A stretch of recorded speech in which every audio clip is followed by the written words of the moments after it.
நண்பர்கள் அனைவருக்கும் வணக்கம். இன்னைக்கு நம்ம அந்த வீடியோல வங்கி வாடிக்கையாளர்களுக்கு மிக முக்கிய புதிய தகவல் வெளியாகியுள்ளது. ஸோ அதை பத்தி தான் இப்ப நம்ம பார்க்க போறோம். இந்திய ரிசர்வ் வங்கியானது வங்கி வாடிக்கையாளர்களுடைய நலனை பாதுகாக்கும் வகையில் ஜூலை 1, 2026 முதல் புதிய விதிகளை நடைமுறைப்படுத்துகிறது. இதன்படி வங்கியின் குறைபாடுகளால் ஏற்படக்கூடிய நேரடி இழப்புகளுக்கு 30 லட்சம் ரூபாய் வரை இழப்பீடு வழங்க வங்கி குறை தீர்ப்பாளருக்கு அதிகாரம் அளிக்கப்பட்டுள்ளது.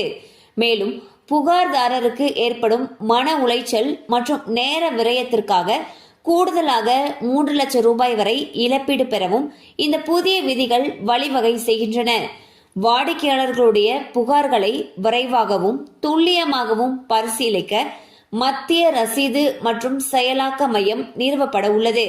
பொதுமக்கள் தங்கள் புகார்களை எளிமையான முறையில் https://cms.rbi.org.in என்ற இணையதள முகவரியின் வாயிலாக ஆன்லைனில் பதிவு செய்யலாம்.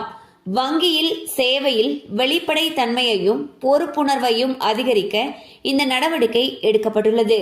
ஸோ பாத்தீங்கன்னா ஆர்பிஐ ஒரு சூப்பரான அறிவிப்பை வெளியிட்டிருக்காங்க. அதுல என்ன சொல்லியிருக்காங்கன்னா, ஒரு புதிய திட்டம், அதாவது ஒரு புதிய விதிமுறையானது ஜூலை 1, 2026 இருந்து அமலுக்கு வரதுக்கு இருக்கு. அது என்னன்னு சொல்லி பாத்தீங்கன்னா, வங்கிகள்ல ஏதாவது குறைபாடுகள் ஏற்பட்டு அதன் மூலமாக நமக்கு ஏதாவது நேரடி இழப்பீடு ஏற்பட்டுச்சு அப்படிங்கிற பட்சத்துல 30 லட்சம் ரூபாய் வரைக்கும் இழப்பீடு தர்றதுக்கு அதுல சொல்லியிருக்காங்க.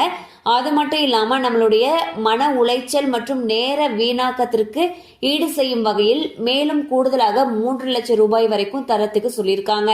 சோ இது பாத்தீங்கன்னா ஜூலை 1, 2026 இருந்து அமலுக்கு வரத்துக்கு இருக்கு. கண்டிப்பா அந்த அப்டேட் உங்களுக்கு பயனுள்ளதா இருந்திருக்கும் நம்புறோம். மேலும் இது போல அப்டேட்ஸ் உங்களை உடனே ரீச் ஆகணும்னு நினைச்சீங்கன்னா நம்ம சேனலோட தொடர்ந்து இணைந்திருங்கள்.